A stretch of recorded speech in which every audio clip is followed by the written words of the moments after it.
that's actually a perfect foundation for coming into relationship with a future vision. It's a key piece of vision, because it's not necessarily that we're going to know what the vision is. We need to establish the foundation of presence first. We need to establish the foundation of listening to everything that's moving through our lives, listening to what's moving through culture, and then to be able to actually make form, make order, to create something out of that that doesn't yet exist. And so part of what we invite in the Resonant Man is not just to try and speak from truth or to speak from an authentic self. It's to speak from our listening, which is a really counterintuitive and fascinating notion to me that I've been developing over the past several years out of my study of Dialogos and teaching and facilitating that.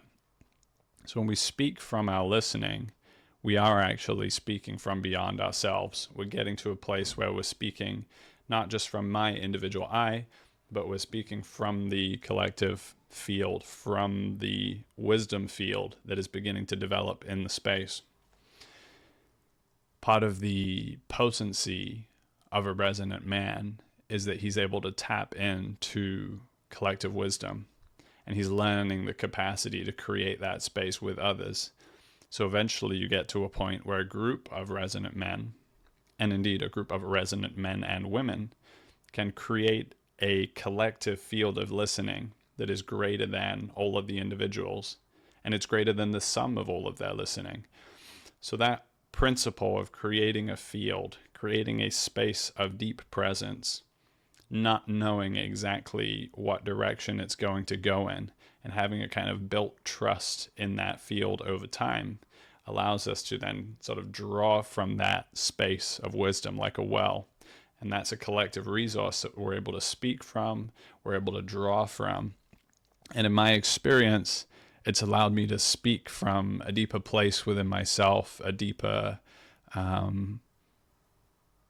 quality of visionary speech that I don't even associate with like me, my identity, Jacob. I associate it with like what is coming through that wisdom field. And sometimes it feels futuristic, sometimes it feels primordial, but it's ultimately a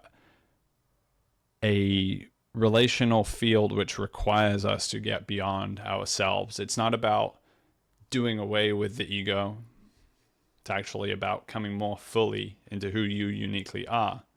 But in order to do that, there's also a going beyond who you are into a fuller participation with others, because that's where like realization happens. That's where we come into our power and our essence, is actually through a relational process.